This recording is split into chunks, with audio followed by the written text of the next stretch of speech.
Baie welkom vanoggend. My naam is Carlos. Ek is die leier van Doxadeyo Kameeldrif en ook natuurlik van Doxadeyo Rodevallei. As jy nie weet van Doxadeyo Rodevallei nie, is hier by Gabata Lodge op die Kameelfonteinpad uit. As jy nog nie bewus is van dit nie, asseblief weet dat ons 2 jaar terug, 'n bietjie meer as 2 jaar terug 'n gemeente daar ook geplant het. En dat ons daar ook die Here se waarheid wil vestig in daai omgewing. Ek het lanklaas so lang ry gesien hier buitekant en dankie vir elkeen wat in die ry gestaan het, vir jou geduld. Dis wonderlik.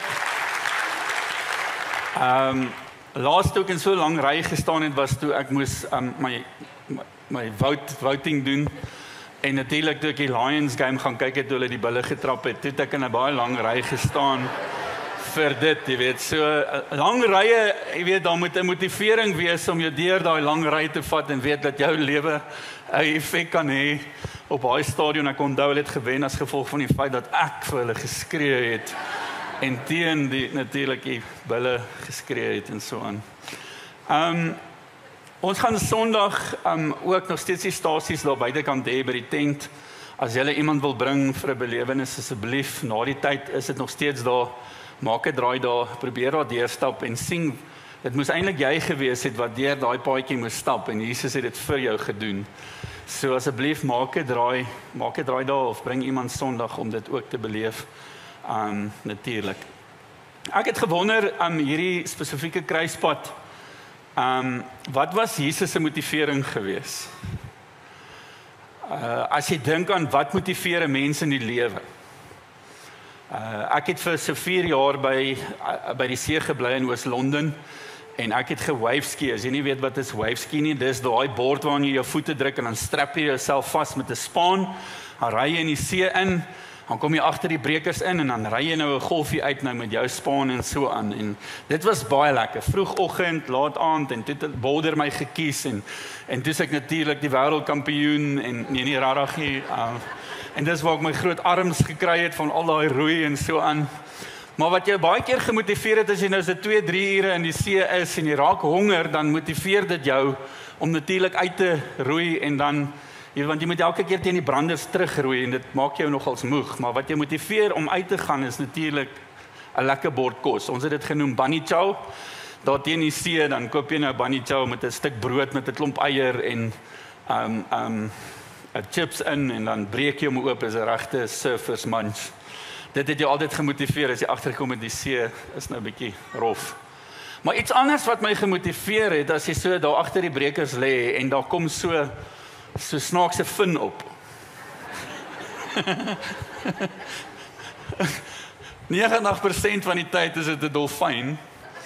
Maar as jy hom sien dan weet jy net een ding, hier moet ek hier uitkom. En dan roei jy en jy los klomp strepe in die water van die wit water wat jy nou obviously nou natuurlik so agterlaat. Ek weet nie wat jy al gedink het nie, maar dan roei jy jouself nou daar uit want jy het 'n ander stukkie motivering van vrees gekry om deur, jy weet, natuurlik uit die water uit te kom, bang die haai eet jou op.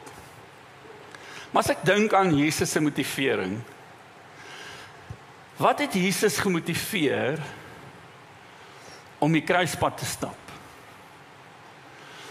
Ek was nou bevoorreg ons het dit gisterand by Rodevallei gekyk, die Passion video, en ek moes hom korter sny en ek het in die week hom seker nou 3 keer gesien en ek moes stil staan by plekke waar ek moes goed uitsny en insit en so aan, want hy was te lank gewees en nou in die tent ook, dan loop jy deur die stasies en ons span het dit beplan en dankie vir al die spanlede wat deel gehad het in dit en so aan en soos ek saam in die beplanning was en ons sien die video en jy sien waardeur Jesus gegaan het, dan dink jy vir jouself, hoekom?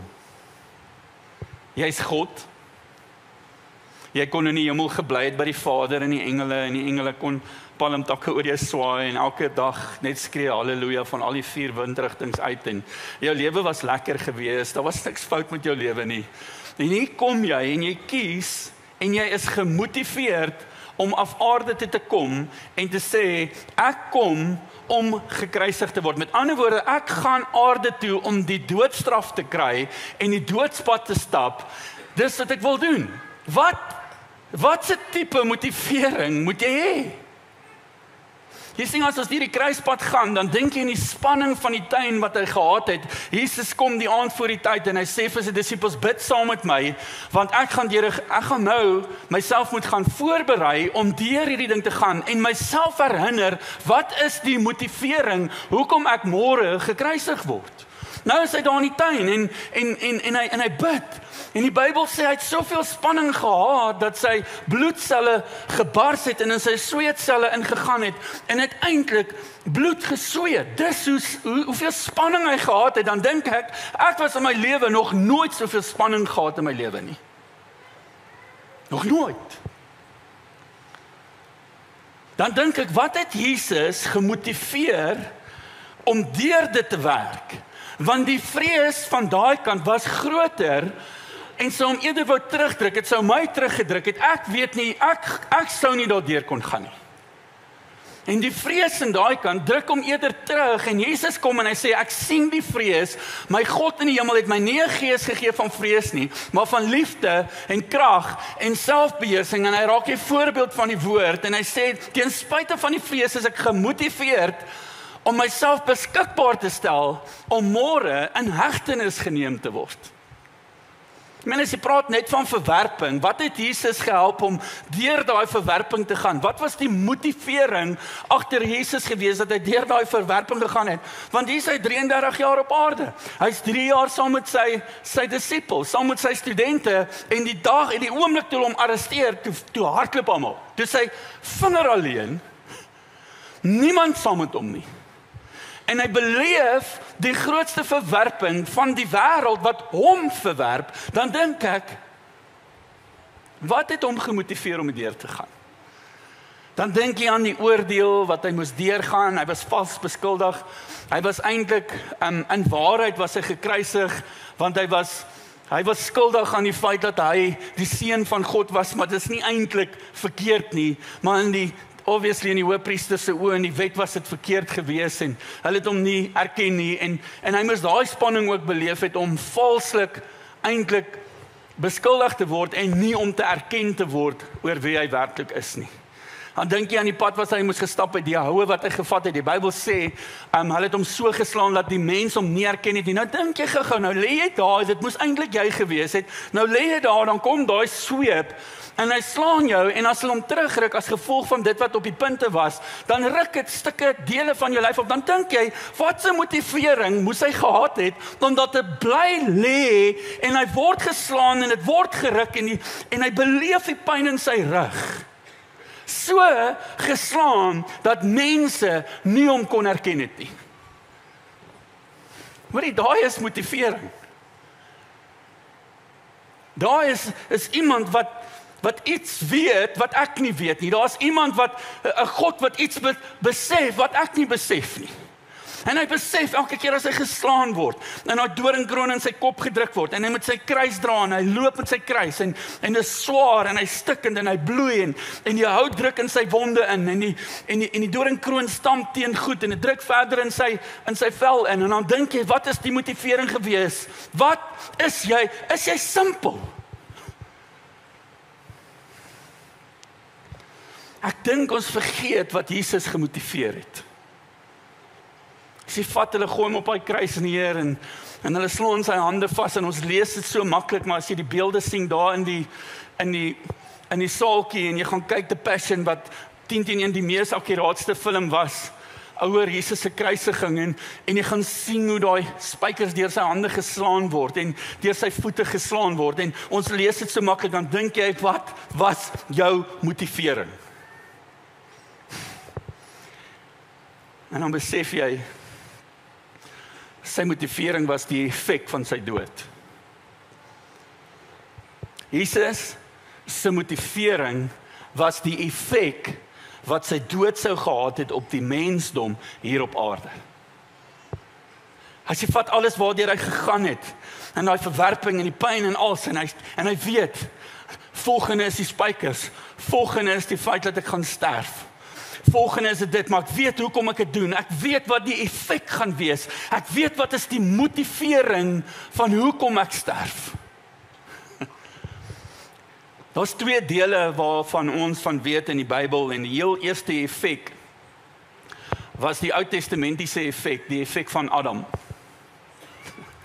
Ons is baie bewus van die effek van Adam. Eintlik Eva, maar Adam was die saaddraer. Toe Adam vir haar luister en Adam die sonde pleeg, was daar 'n effek op jou en my lewe gewees. Jy sien, ek dink nie Adam en Eva was daai tyd so goed ingelig nie. Hoekom ek dit sê is dat daai tyd as ons vandag met ons inligting net rondom slange wat ons het, baie mense het soveel inligting oor slange. Slange by ons huis, 'n rooi lippie, ek vang hom en gaan sit hom in die tuin want ek weet hy eet die regte goggaatjies vir my en die mure en al daai goed en die Egiptiese spoegkobraatjies wat by ons is, ek vang hulle en ek gaan sit dit in my skoonma se woonstel. So jy weet, ons het inligting oor hierdie tipe slang, jy weet. Maar Eva, blonde Eva,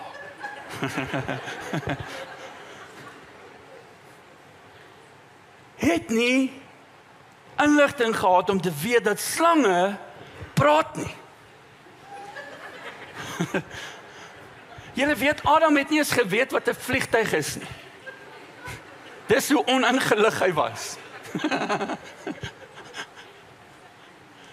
Ons sit met twee mense wat oningelig was en hulle pleeg gesonde en die effek van daai sonde verstaan ons nie.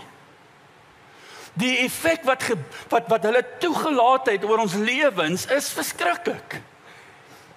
So daar's hierdie effek wat Adam en Eva se lewe gehad het op die mensdom as gevolg van hulle ongehoorsaamheid, hulle optrede teenoor wat God gesê het, en dan het jy die ander deel wat in ons lewens moet toegepas word, is die effek van Jesus.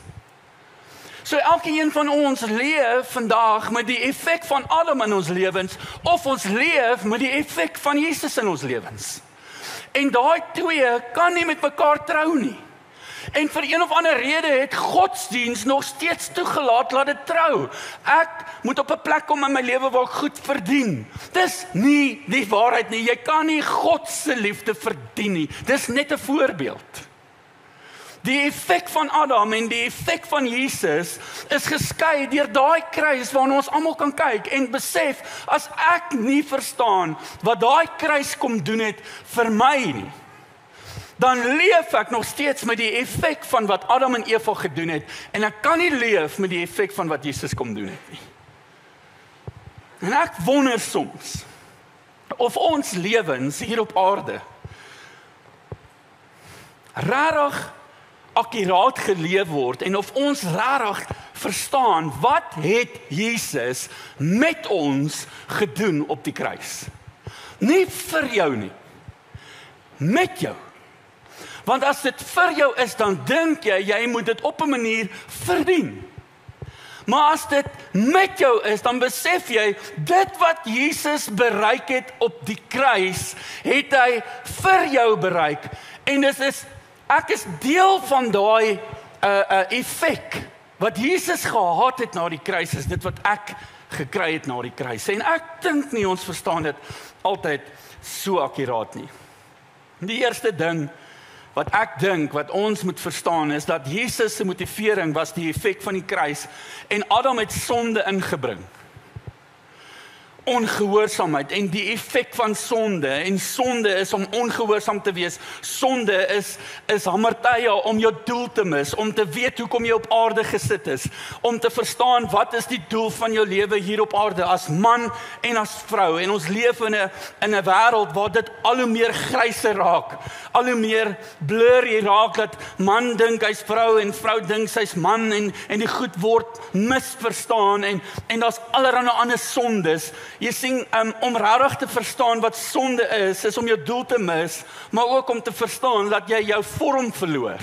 Want dis die woord integriteit, is dat sonde kom steel die integriteit van die mens, en die integriteit van die mens is die ware vorm van die mens. Die Bybel sê vir ons, julle wat in Christus is, nuwe skepsels. Die ou dinge is verby, alles het nuut geword. Hy praat hierse van die woordjie, nuwe skepsel is die woordjie katissis, wat sê ek vat jou terug na die oorspronklike vorm van jou lewe, die integriteit van jou lewe.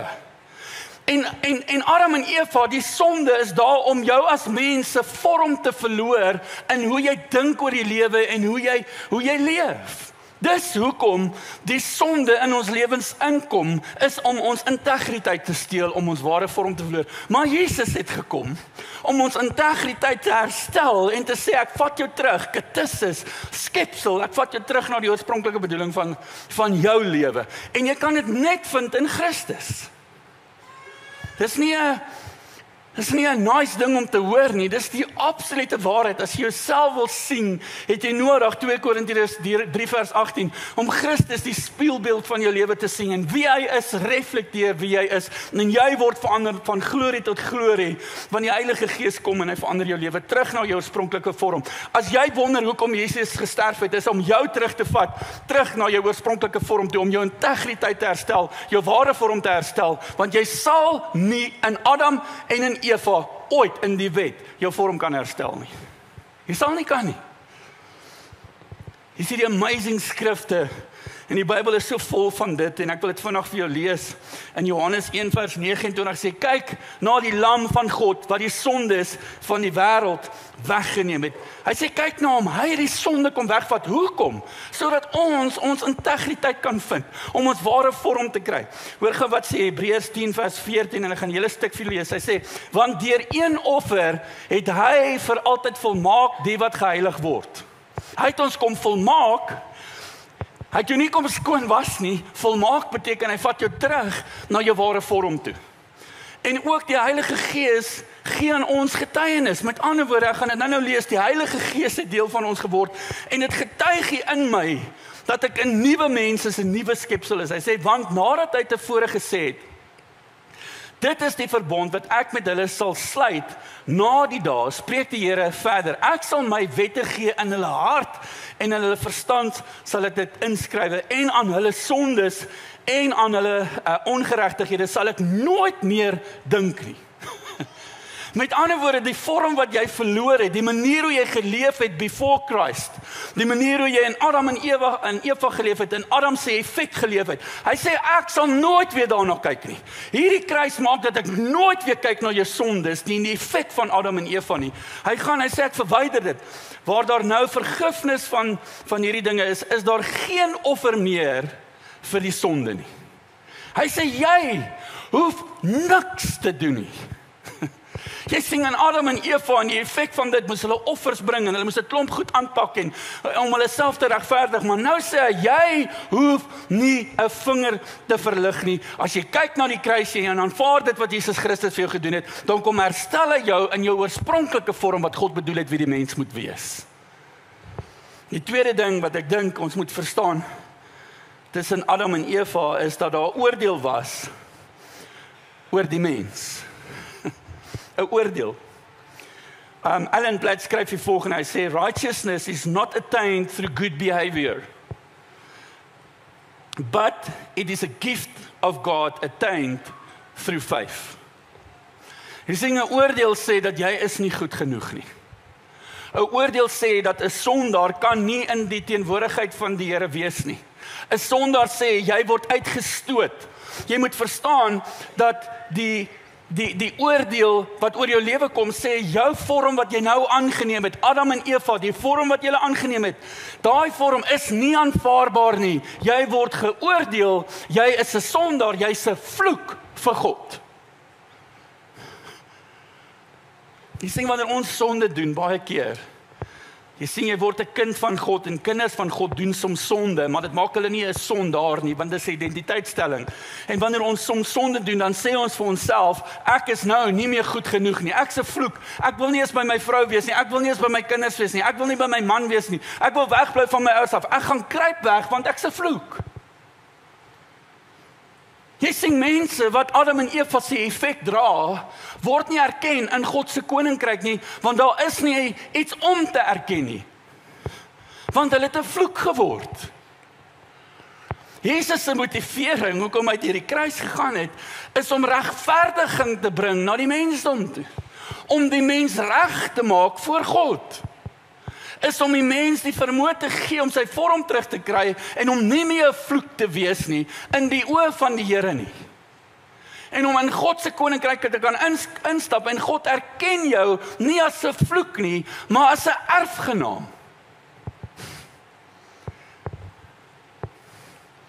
Efesiërs 4:24, lees gou saam met my, hy sê, en julle met die nuwe mens moet beklee, wat na God geskape is in ware geregtigheid en heiligheid.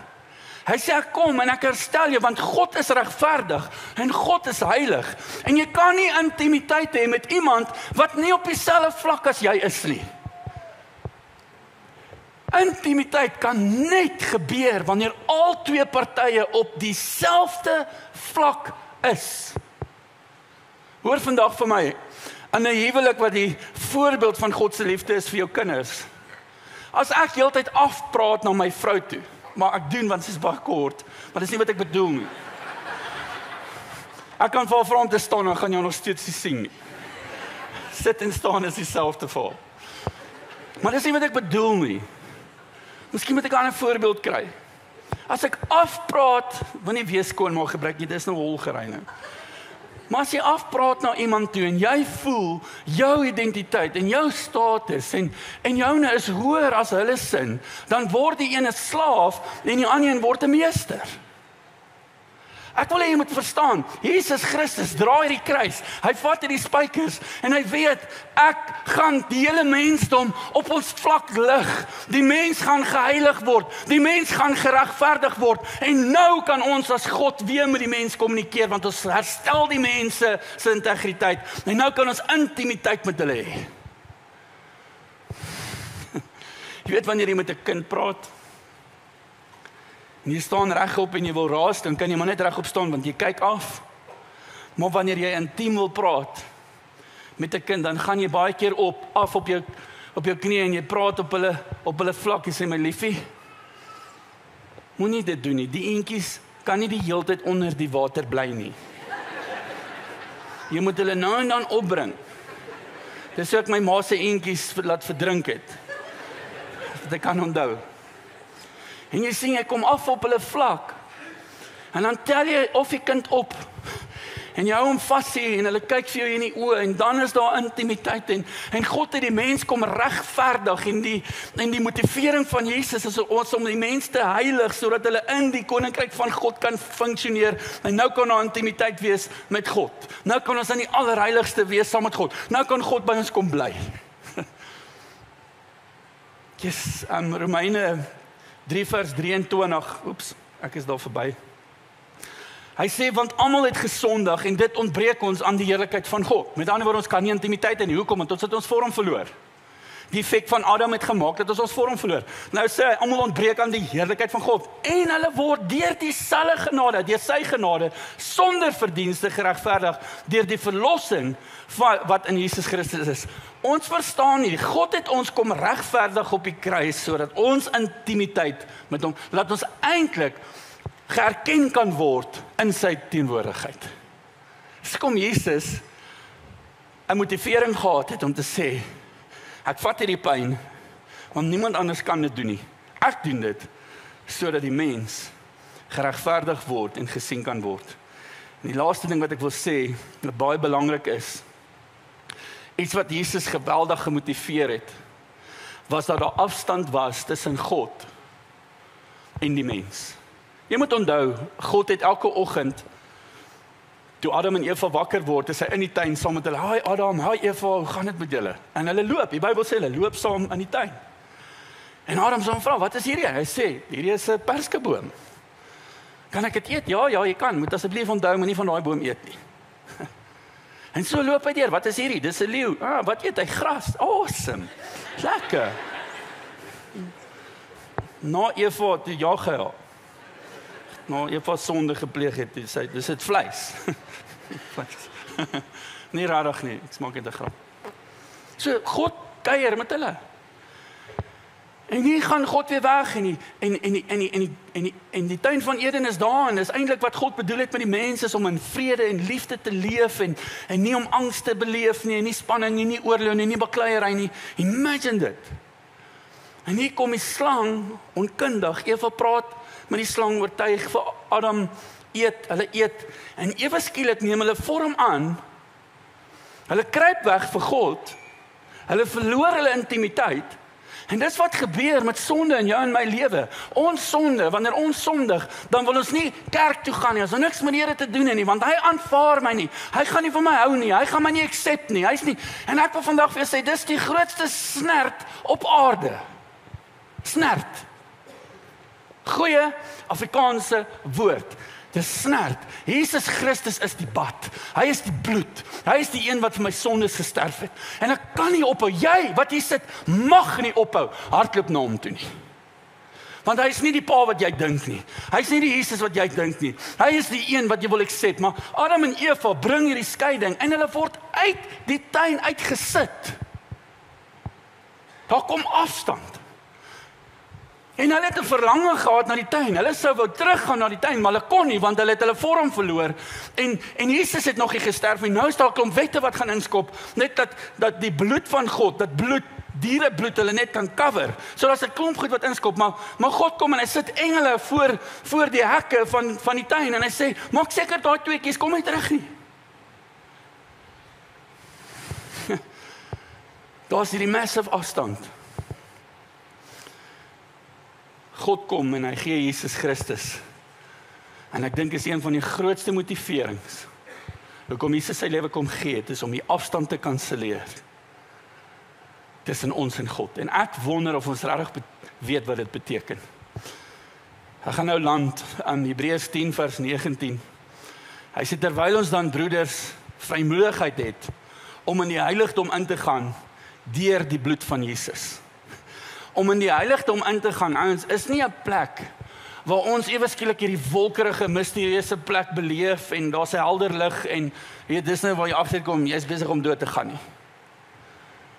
Of is nie 'n plek waar jy dink, hoor ek het nog nooit so iets beleef as ek bid in my kamer, dan sit altyd hierdie wolkerige ding in die oggend en ek weet God is daar. Dis nie wat hy sê nie. As hy praat van die feit dat ons in die heiligdom ingaan, is die feit dat ek toegang het om elke liewe oomblik met God te praat, want ek word erken deur die bloed van Jesus, deur die regmaking wat Jesus laat gebeur het, die effek van die kruis, word ek erken om dan binne in God se heiligheid te leef en te funksioneer. Die volgende gedeelte is 1 Johannes 4:4. Hy sê, julle is uit God my kinders en het hulle oorwin, omdat hy wat in julle is, groter is as hy wat in die wêreld is. Hier is die belangrikste vir my van alles vanoggend. Jesus het motivering gehad om deur al daai goed te gaan. Want hy het geweet, die mens word nou die tempel van God. Die mens word God se gunsteling blyplek. Die mens is die tempel waarin die Heilige Gees kom bly en oral waar ek en jy leef en loop en praat en gesels en werk, dra ons God rond. Ons is die draers van die Heilige Gees. Ons is die draers van God se karakter. En Jesus het dit gesien. Hy het gesien, as ek hierdie kruis kan dra en ek sterf vir hierdie mensdom, dan kanselleer ons die afstand. Die Heilige Gees kom bly in ons. Die God homself deur sy Gees kom bly in ons.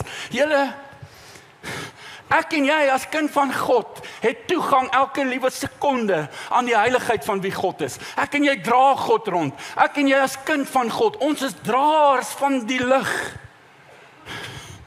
Jy het God hier in jou. En as dit nie vir jou goeie nuus is nie.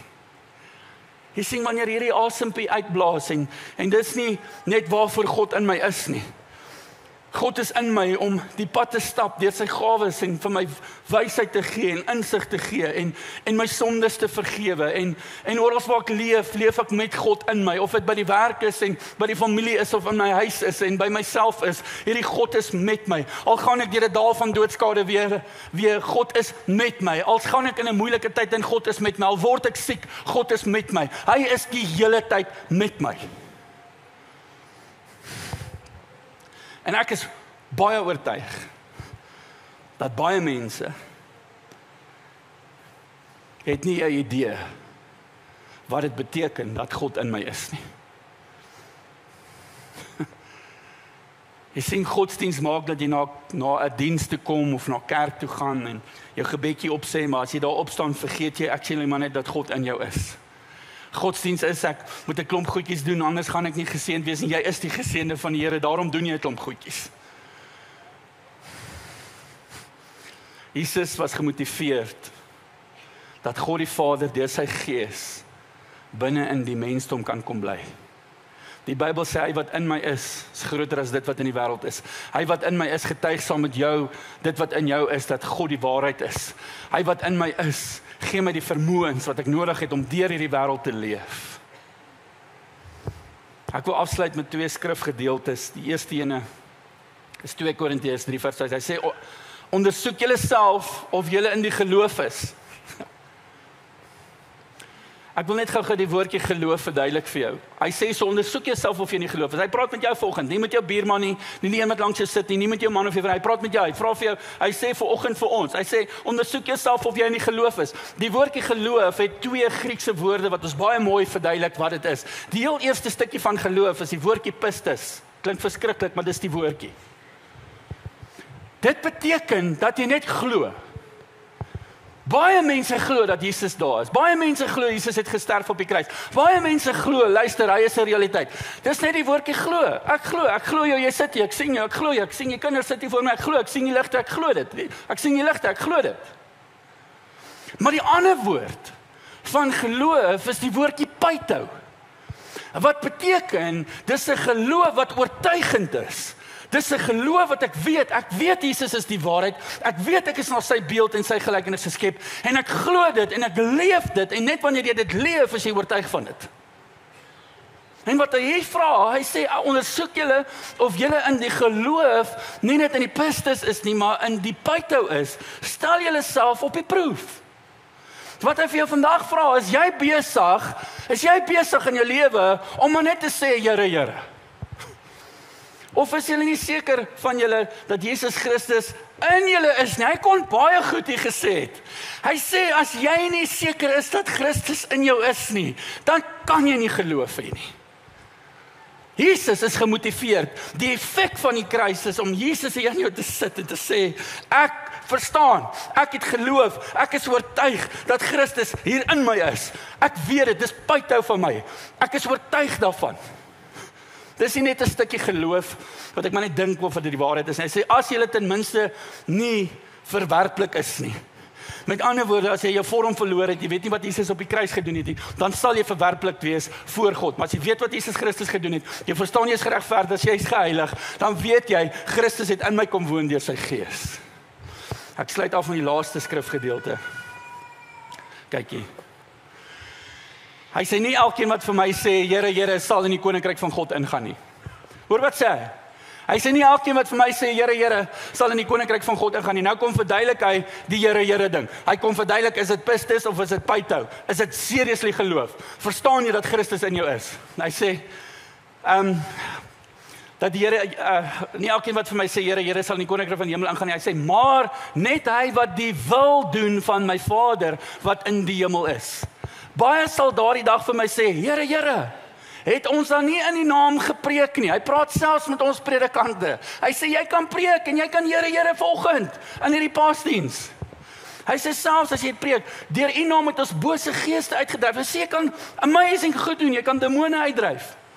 En deur u naam baie wonders gedoen. Dan sal ek openlik vir hulle sê, ek het julle nooit geken nie. Gaan weg van my af, julle wat die wet van God oortree. Hierdie is 'n massive stelling vir godsdiens. Hy sê, ouens, wat ek vir jou vra, is jy oortuig, vandag soos jy sit, dat Christus is in jou? Is jy oortuig van die effek van die kruis, dat Christus in jou leef? Is jy oortuig dat jy in verhouding staan? Want as jy in verhouding staan, is jy gehoorsaam. As jy in die wet leef, is jy soms nie gehoorsaam nie. Hy sê, kom en leef vanuit 'n verhouding met God. Lees ek my Bybel omdat ek wil, nie omdat ek moet nie. Nie omdat ek probeer dink, as ek nie my Bybel lees vandag nie, ek sterf, gaan ek hel toe nie. Ek lees hom, want ek wil weet wie my God is, wat hier in my woon. Ek love die Bybel. Want dit sê, alles van God praat oor my. Bid ek tot God? Ja, ek praat met hom. Gebed is nie net wanneer ek op my knieë gaan nie, en een of ander godsdienstige houding het en 'n vorm het oor hoe ek staan nie. Dis absoluut hierdie gesprek wat ek het. Hoekom? Want uit my vorm kan herstel, uit my integriteit herstel. Dan kan ek in God se heerlikheid instap. Elke liewe dag in my lewe leef ek daar. Ek leef vanuit die koninkryk van God uit. En ek sê vandag vir jou, daar's baie mense wat dit nie verstaan nie. Deesdae as ons 'n begrafnis doen, gaan almal hemel toe.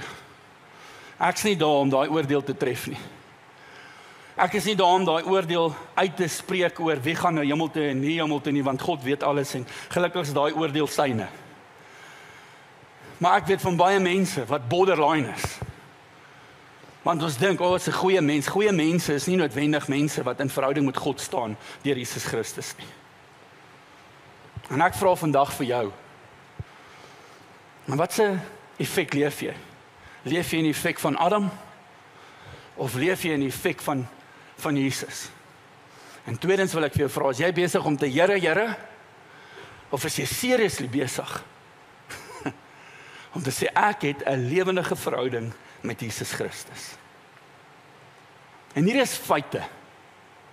Ek praat met jou. Jesus praat met jou vanoggend. Hy het sy kruis gegee sodat ons 'n beter lewe kan hê binnekant, nie buitekant nie. Die kruis het iets van my binne kom doen, nie buite nie.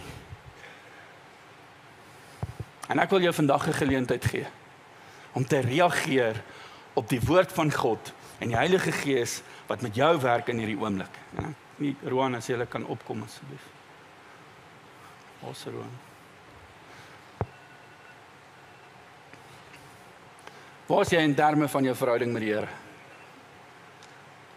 En ek praat nie hier van hemel toe gaan nie, want uitnodigings word altyd, as jy vandag sterf, gaan jy hemel toe. Die hemel is 'n bonus. Die hemel is 'n bonus vir jou. Is hier op aarde waar die Here sê, ek wil hê jy moet op aarde in verhouding met my leef, want in die hemel is dit maar net, dis net wat dit is. Maar op aarde het jy hierdie incredible keuse om te maak en te sê, Here, ek wil 'n verhouding hê met U. En ek wonder of ons 'n bietjie respekvol kan wees vir die ou wat dalk sy integriteit verloor het, wat langs jou sit, en dalk net vinnig jou oë toe maak. Here, ek kom bid vir elke siel wat vanoggend in hierdie gebou is. Jesus het gesterf vir hierdie oomblik waar mense besef, ek kan in verhouding leef met Jesus. Ek kom annexeer elke liewe mens se siel om gehoorsaam te wees aan Jesus. Dankie Jesus vir die motivering wat jy gehad het. Om 2000 jaar later te weet, ons gaan in 'n gebou staan en ons gaan die effek van die kruis bespreek. En hier gaan mense hier sit wat Here en nie 'n verhouding het nie.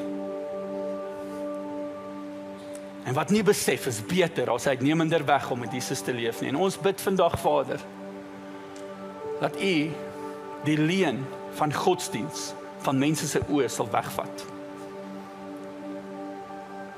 Ek bid dat U 'n realiteit sal word in mense se harte soos hulle hier sit vanaand, vanoggend. Dat hulle sal weet dat U God is.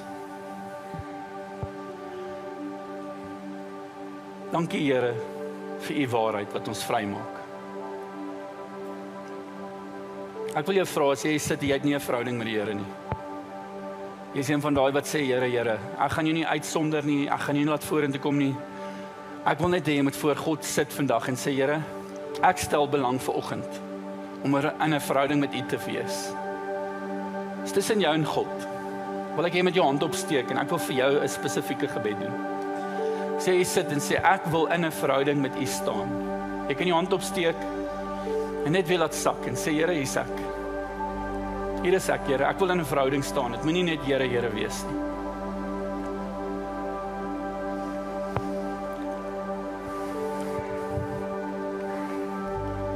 Vader, dankie dat ons nou vir die mense wat hulle hande opgesteek het, kan kom bid.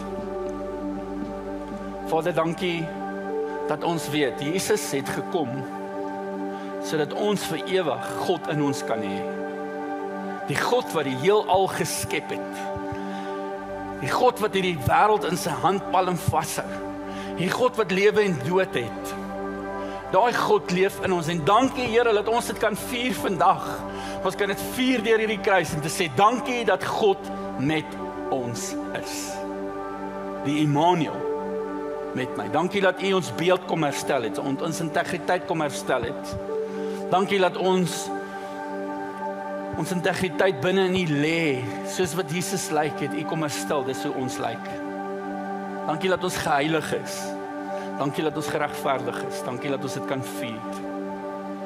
Ek bid dat ons ook 'n passie sal ontwikkel as kerk vir mense wat verlore is. Mense wat sonder U leef, mense wat in die effek van Adam leef. Dankie Here dat ons as kerk Jesus kan dra na omgewings toe, sodat mense U kan ontmoet. Ons loof U daarvoor. Dankie Here dat elke liewe mens wat sy hand opgesteek het, 'n nuwe passie en begeerte het om in Christus te leef. Ons loof U daarvoor in Jesus naam.